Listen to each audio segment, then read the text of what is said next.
Good afternoon, Facebook and Instagram family. It is such a pleasure to be with you today. I know it seems like I might have been missing in action, but what I did on yesterday, I served my community. We were having our voting here in Georgia, so I was servicing my community in working the elections, encouraging everyone to please, ma'am, please, sir, if your state, if your county, if your city has early voting, take advantage of that privilege because you get to vote a lot freer, without any inhibitions, without any attacks going on, without all the drama. If you're into drama, when it comes to voting, dismiss yourself from drama and just take care of your responsibilities. As American citizens, you are responsible for finding out who the candidates are, what they stand for, what's their platform, so that you can make your choices and decisions with wisdom. Please do not, and I'm speaking to our minority culture, do not let the sacrifices that our ancestors go in vain and not vote. Nobody's perfect. There's going to be somebody that is like, okay, who do we even vote for? The point is vote. We don't want to lose the privilege of voting. That's my point. With that being said, the rest of this week we're going to be talking about business plans.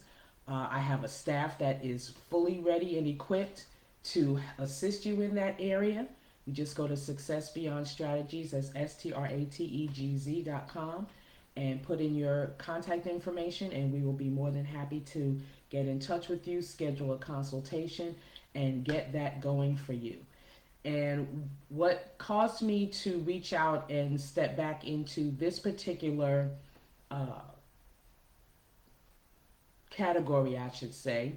First of all, again, I want to say congratulations to all of our, especially our high school and our college graduates. We've been seeing graduations all month in spite of all the tragedies that's been going on. That's a whole nother soapbox.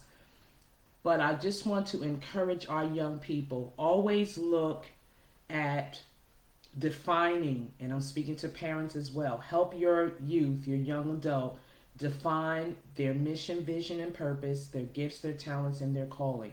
Because hidden within it is their wealth to go forward in this life. I commend you on your degrees, especially if you're in industries that's going to make a major difference.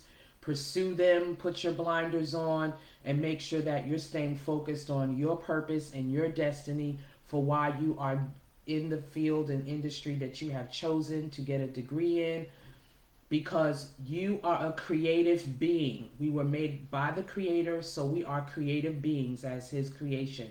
So we are able to create some things that may be the standard of this world system, which is going to change. So get ready, everybody. It's going to change. Get your mindset straight. I don't know where everybody is as a result of this pandemic, and that's what I called it, a pandemic, because it was planned. Okay? You need to make sure that you are planning for your family's future. So be open, be creative, be innovative in your industry that you have embarked on getting the degrees and the diplomas that you have, and see where you can make a difference. There is no box. I don't even know where that came from. God didn't create a box. He created a world. He created a universe. There's no limits to it. We've put limits on it.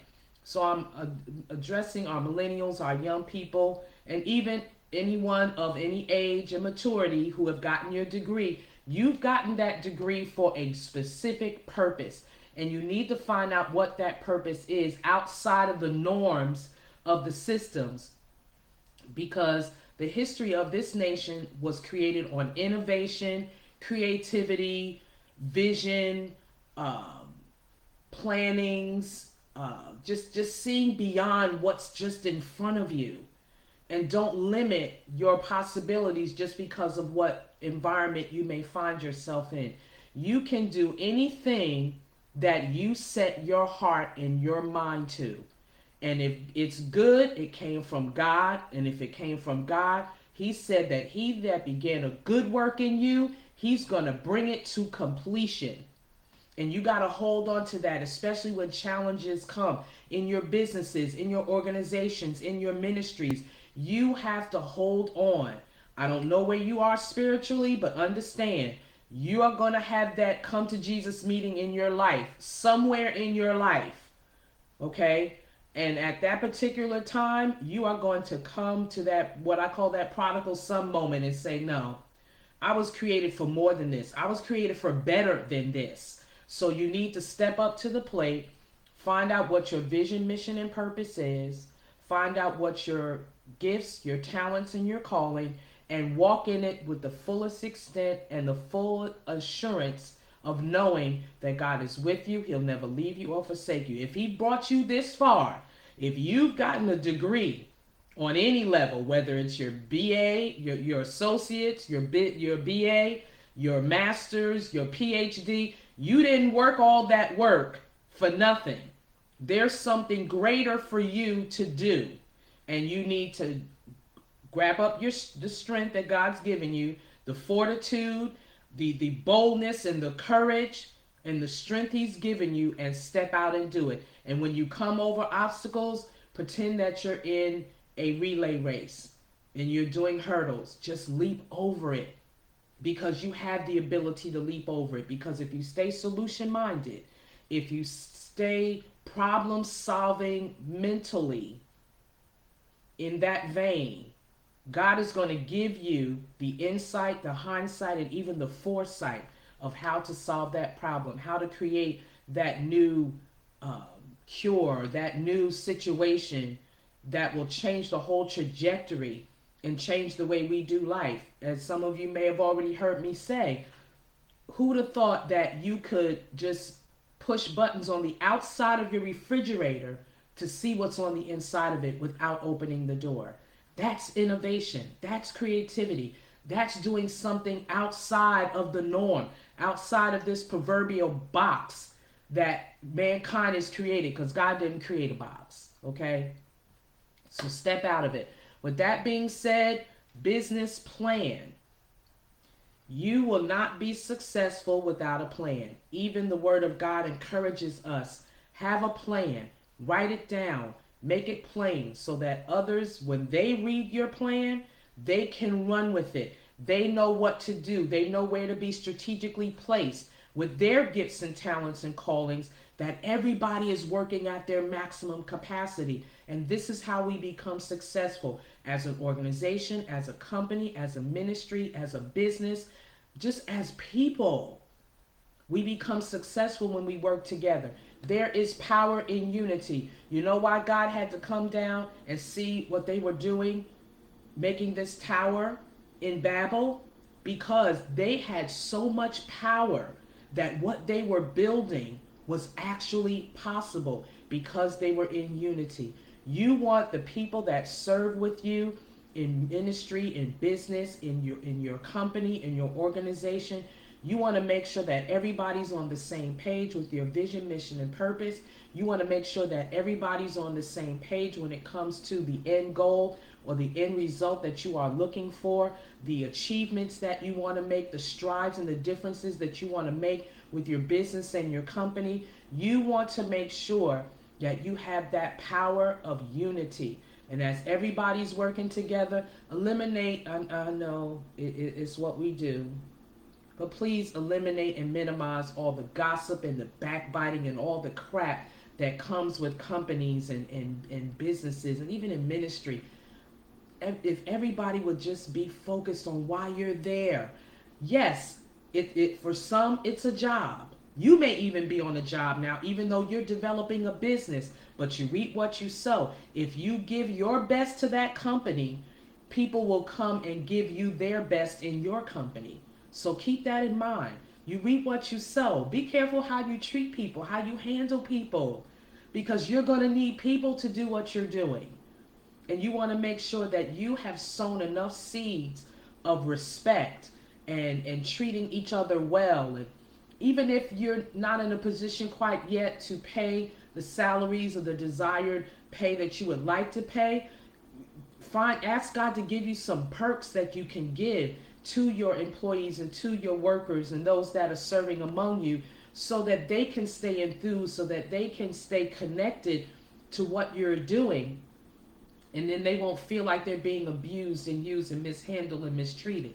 And I want to talk to middle management, especially if you've been promoted from middle management, if you walk the ranks. That's why, in a way, it's kind of good for everybody to start on the same level. That's the advantage of network marketing. Everybody starts on the same level. If everybody goes to different ranks in that industry, it's because you earned it, because you did the work. Okay? So if everybody is doing the work, then they need to be acknowledged, they need to be recognized. Please, just because you've been elevated, don't forget where you came from. Don't forget that at one point in time, you used to push them fries, or you used to make them sandwiches. Now you're a manager, and now you're going to forget and not being able to relate and to be empathetic with employees when they come. Come on now. I've literally witnessed this. I know what I'm talking about. I've experienced it.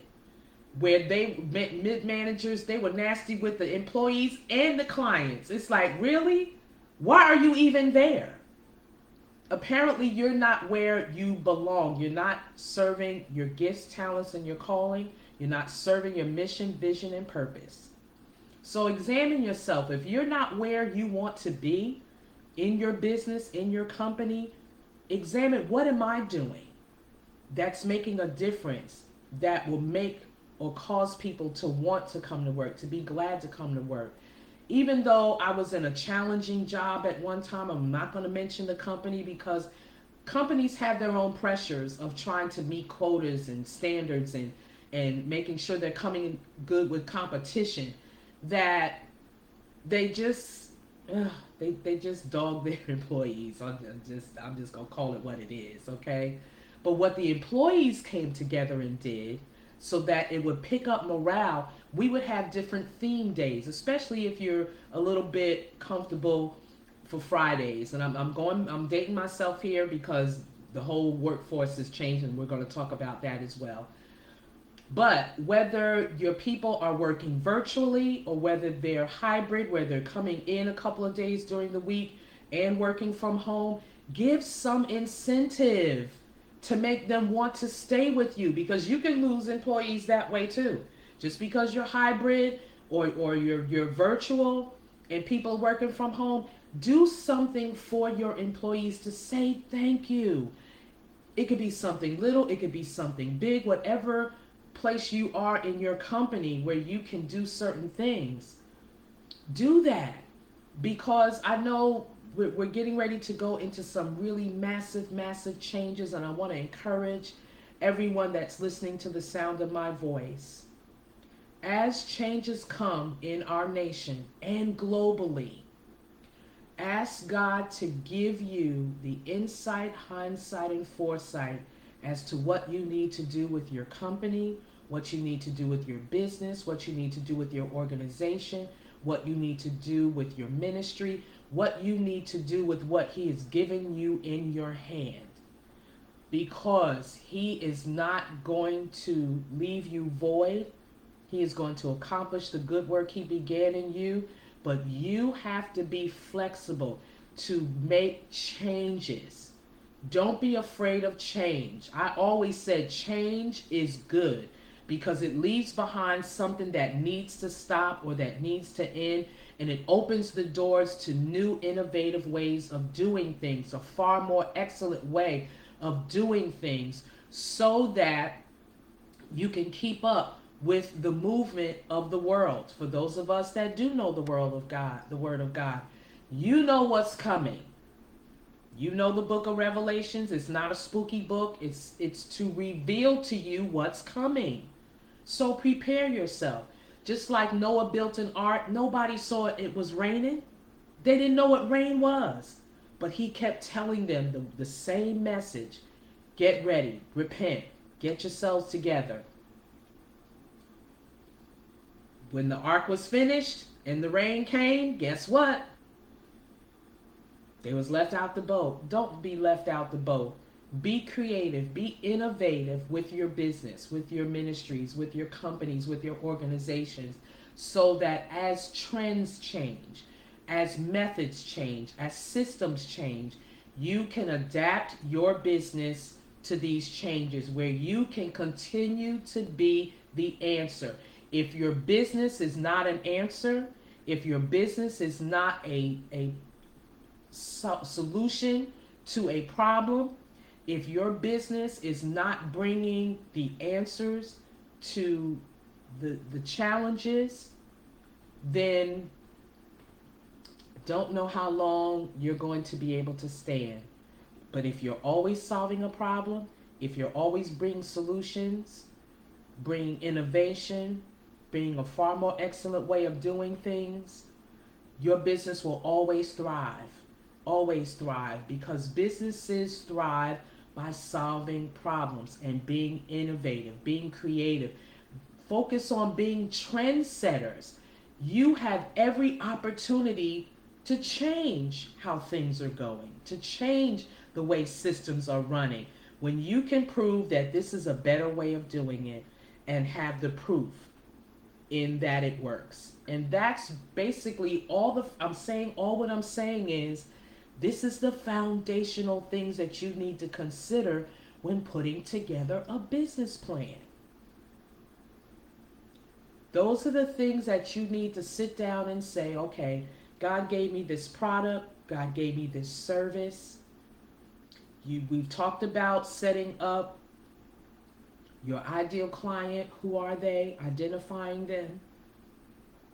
Who is your ideal person to bring this product line? You may have something that's not only national but global.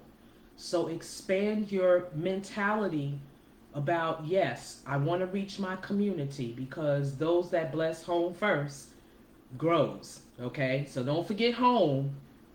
See if you can bless home, if you can bless your community, if you can bless your city, your county, your state, your nation, then global is just the next step. So work on that. And that's what a business plan does. It helps you that 1 to 3 years. It helps you with that 3 to 5 years. It helps you with that 5 to 10. It can go as far as 25, 30 years. It can cross generations. And that's what you want to prepare for. So start small. Don't want you to feel overwhelmed right now, but I want you to expand your mentality. We as American people, and especially people of color, minorities of all minority um, genders and cultures, we need to think along these lines, because if we don't, technology is a wonderful thing. Make sure that you're the good hands that technology is in, and make a difference. Everything can be taken for good or evil. We've seen everything created by man taken for good and for evil. When the internet first came out, oh my God, it's not going to last. It's got evil, evil, evil on it, yes. But we're also preaching the gospel globally on it. We're giving our businesses, we're lending our companies and our ministries to the internet service. And we're spreading the word, and people have access to you that you would have never had access before. So even as we venture out into the metaverse world, okay, yeah, of course, all the talk evil, evil, evil. But I know ministries that are planning to put their churches, services, and ministries and different things on metaverse. Just like people can gravitate to bad things, they can gravitate to good things. Let's be part of that good thing that we can add, that as innovative creativity of technology is growing and expanding. Open your mindset to see, how can I bring my business? How can I bring my ministry? How can I bring my company, how can I bring my organization into these spaces where I am still servicing people with my products, where I'm still servicing people with my services, where I'm still reaching and touching lives for the better and for the good. Because after all, that's why you're one of the reasons why you're in business. When you focus on the right motive, finances is coming, money is coming because God blesses the works of our hands. So make sure that you are developing skills with what God has given you in your hand. What do you have in your house? I don't care if it's just a little bit of meal and a little bit of oil. God can multiply it continuously and keep you servicing your clientele, your ideal clients. Focus on who your ideal clients are. Make sure that your products and services are working for that good. And let's get a plan in place for you. Thank you so much for joining me today on Business Strategies and Tips with Lady L. We're going to be talking about business plans the rest of this week, but this just, I just came out of my university today, and it really touched my heart of how important it is for us to know what your mission, vision, and purpose is, what your gifts, talents, and callings are, and take what God has put in your hand and let Him bless it and multiply it and service your people with excellence. Service your people from your heart. Have the right heart motive for your business, your company, your ministry, your organization, and it will flourish. And as we lay those plans out this week, trust and believe God will breathe upon it and it will grow and flourish because you are being a blessing. You are solving problems and you're bringing solutions. With that being said, bye bye for now. Have a wonderful, wonderful Wednesday.